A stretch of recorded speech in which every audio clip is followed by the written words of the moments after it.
ये सामने चरण, शंकर भगवान का स्वरूप है ये शिवलिंग। शिवलिंग के ऊपर के भाग से लेकर जो नीचे का भाग तक का जो हिस्सा है, ऊपर से लेकर नीचे तक का, इसमें दुनिया की जितनी पवित्र नदियां हैं शंकर भगवान ने उनको ये स्थान दिया शिवलिंग।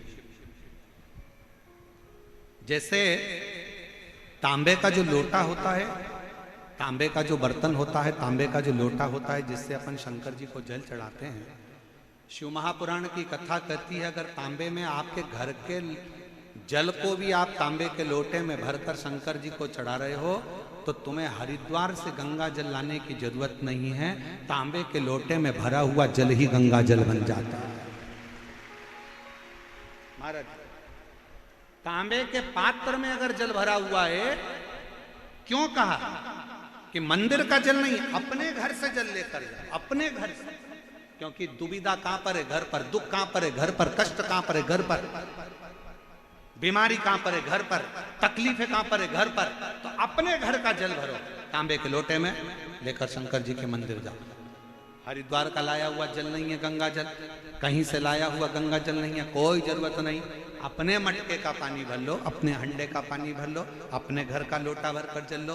तांबे के लोटे में जब जल भर कर लेकर जाओगे तो तांबे का पात्र सादे जल को भी गंगा जल बना देता है और वो जल शिव जी तक चढ़ जाता है। समझेंगे जरा, ये जलाधारी शिवलिंग, शिवलिंग के ऊपर भाग से नीचे तक का भाग जल का स्थान, सभी नदियों का स्थान।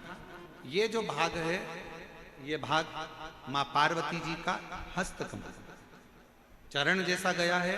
सीधा भाग गणेश जी का, उल्टा भाग कार्तिकेय का, बीच में जो मोटी सी लाइन है वो कौन है? अशुक सुंदर।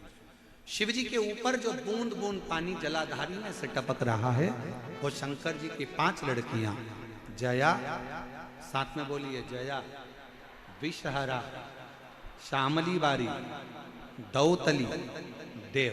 ये शंकर जी की वो 5 लड़कियां हैं। अगर डॉक्टर कह देता है कि तुम्हारी नाड़ियां चोक हो गई है या पीछे की रीढ़ की हड्डी के पास की नसें चोक हो गई है,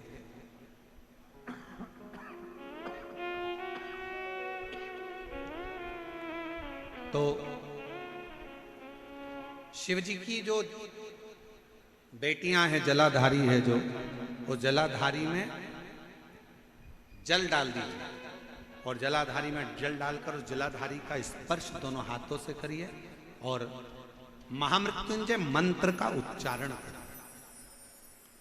श्री शिवाय नमस्तुभ्यम बोलिए। जो जल टपक रहा है उसको लेकर कटोरी में 2 स्थान पर बैठकर उसको पीना चालू करिए। पहला नंदी के पास में, दूसरा मंदिर से बाहर निकलोगे तो मंदिर का ओटला हो, सीढ़ी हो, वो स्थान वीरभद्र का स्थान माना जाता है।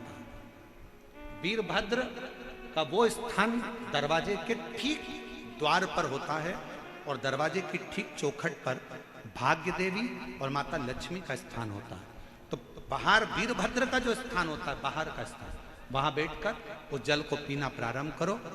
गुरिया खसक गया, नस चोक हो गई, डॉक्टर बोल रहा है कि पैरालिसिस हो गया, शरीर काम नहीं दे रहा, तो 2 स्थान का जल आप अगर पिएंगे चढ़ाया हुआ, जया, फिर से बोलिए जया, विषहरा, श्यामली बारी, दौतली और देव, ये शिव जी की 5 लड़कियों का जल आप शिव जी पर उस जलाधारी में चढ़ाकर हाथ का स्पर्श कर कर महामृत्युंजय मंत्र का स्मरण कर कर चढ़ा हुआ जल का 2 जगह पर भाग पीते हैं। धीरे धीरे धीरे धीरे शरीर की नसें खुलना प्रारंभ हो जाती हैं। शिव कृपा करना प्रारंभ करो। शिव का अनुमोदन। अकाल मृत्यु वो मरे जो काम करे, चंडाल का काल उसका क्या बिगाड़े, जो भक्त हो महाकाल। जो शिव की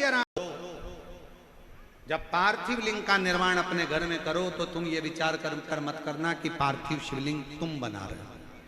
विचार ये करना कि इस पार्थिव शिवलिंग का निर्माण हम नहीं कर रहे, स्वयं ब्रह्मा और विष्णु भगवान शिव की कृपा से ये पार्थिव शिवलिंग का निर्माण कर, पार्थिव लिंग का निर्माण वो कर।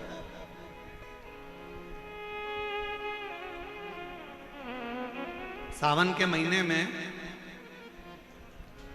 जो पूर्णिमा, जो शिवरात्रि आती है, श्रावणी शिवरात्रि, उस पर आप और हम सब ऑनलाइन शिव जी का अभिषेक करते हैं। आप लोग करते हो घर में?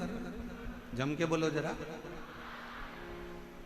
आप अंदाजा लगाना, जब से आपने शंकर भगवान के श्रावण के महीने के उस पार्थिव शिवलिंग का जब से आपने ऑनलाइन पूजन करना प्रारंभ करा, उसके पहले का समय निकाल कर देखना और उसके बाद का समय निकाल कर देखना कि हर साल जो आप श्रावण के महीने में पार्थिव लिंग का पूजन करते हो, उसका फल कितना मिलता है। हमारे घर में शीतलता, शांति, लक्ष्मी, वैभव और वंश सब बढ़ता है,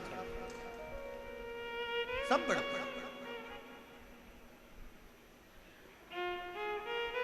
पार्थिव लिंग की पूजन स्वयं ब्रह्मा जी करे हैं, स्वयं भगवान विष्णु करे। पार्थिव लिंग को प्रकट किया ब्रह्मा जी ने, मन में सोचा ये शिवलिंग जो प्रकट हुआ है ये क्या शंकर जी हैं? हाँ, यही देवाधिदेव महादेव है, यही पालन करता, यही संहार करता, यही रचना करता, सब ये। शंका उत्पन्न हो गई, इनका सिर कहाँ है, इनका पांव कहाँ है? नारायण भगवान बोले मैं चरण ढूंढने जाता हूं, तुम सिर ढूंढने चले जाओ। जब फिर निवेदन करेंगे, ज्ञानी को समझाना सरल है, अज्ञानी को समझाना सरल है, पर अभिमानी को समझाना दुनिया का सबसे कठिन काम है।